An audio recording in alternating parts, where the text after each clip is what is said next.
Audi, Volkswagen 2.0T intake manifold removal. First step, remove your oil filter. Once you remove the filter, cover the opening with some masking tape so that you don't have any debris falling in. You'll then want to remove this PCV breather hose from both ends, one side from the intake, one side from the PCV. I find it's easiest to do so using needle nose pliers. Push down on top and bottom, and with your other hand, pull out. I've already done so, and wedge it out. Repeat on the intake side. You're going to remove the oil pressure sensor. To do so, my tool of choice is a right angle pick. To do this, take your right angle pick, push down on the plug, put the pick in, turn towards the clip, and pull out. You're going to repeat that same procedure for all the other plugs that we'll be looking at. The air intake temperature sensor, right angle pick, same procedure. Take that off. And we've got throttle body wiring. Got a camshaft sensor here, pull back on the gray, squeeze down, and pull out. Now we need to remove this hose.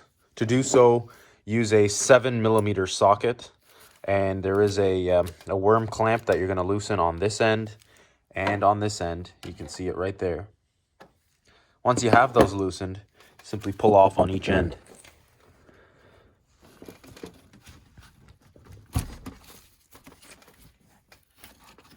Do the same on this side.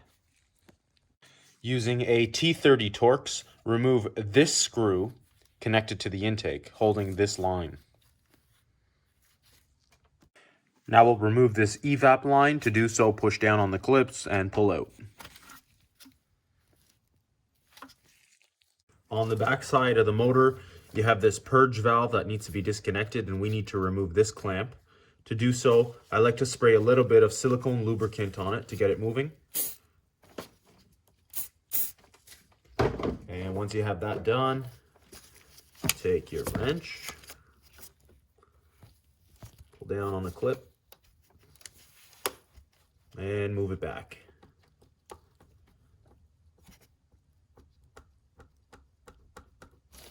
There you have it. And now you need to separate them. Using a flathead screwdriver, wedge it in between the purge valve and the pipe and twist, and it comes apart. Right next to that purge valve, right at the end here, push down, pull the clip out. There we have it. Now on the back side of the motor, right next to the purge valve, there is a vacuum line right here. It's right under it. Not this one, this one. Okay, trace that down to the nipple and pull it straight out. Not on an angle, but straight. So basically it's sitting like this, and you're gonna pull outwards. That vacuum line has a clamp at the end of it, just like so. You don't need this, so once you do remove it, get rid of this, because when you reinstall it, we won't be putting it back. It's not necessary. At the back of the motor, there's a 17mm nut for the fuel line. You'll use a open-ended wrench, 17mm, and loosen that and remove it. Before you can do that, you actually need to remove the clip holding this wiring loom. Simply pull out and set it aside. Now keep in mind, this is a high pressure fuel line, so you will have a little bit of fuel spilling. Take any necessary precautions as needed.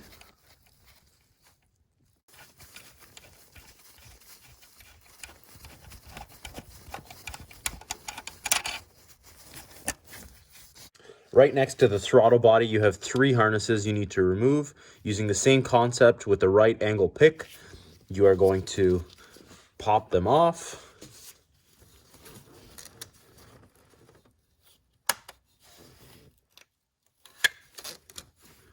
One.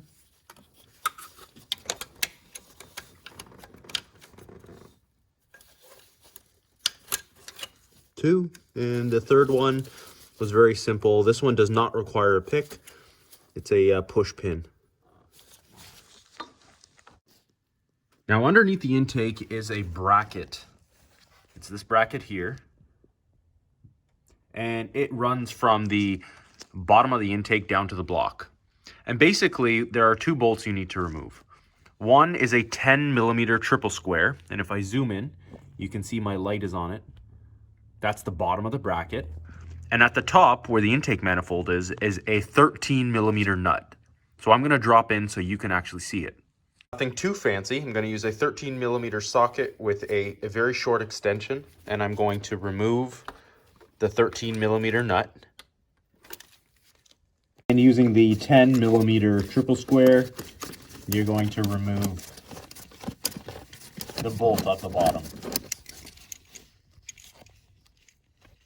You now need to remove that temperature sensor located under the intake manifold.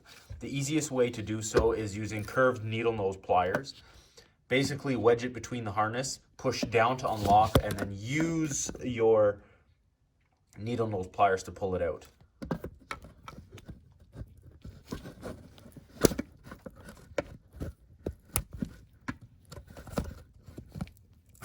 And there you have it.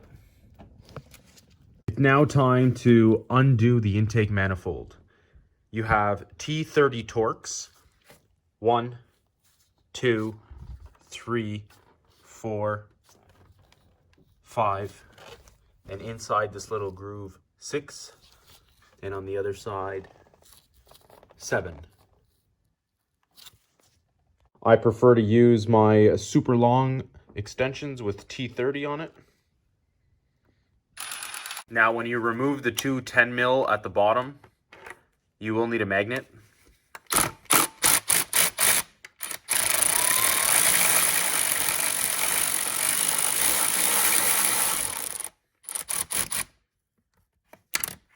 And there you have it. There is one final piece before we remove the intake. This green plug, push it out of the way, outside of the bracket, and tuck it away.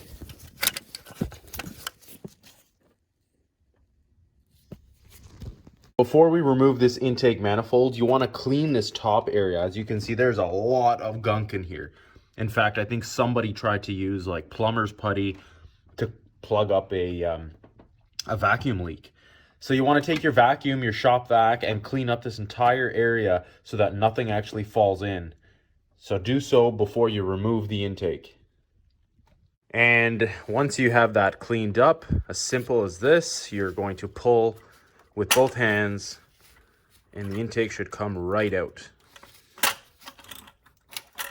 And there we have it.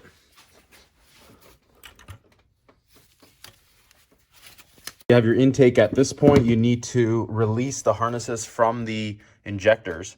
And to do so, you will use your pick to remove the gray locking tab.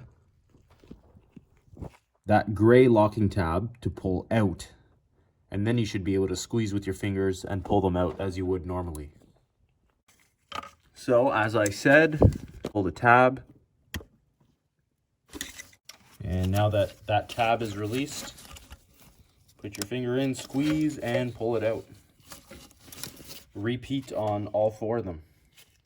To complete that task, the intake is free to go.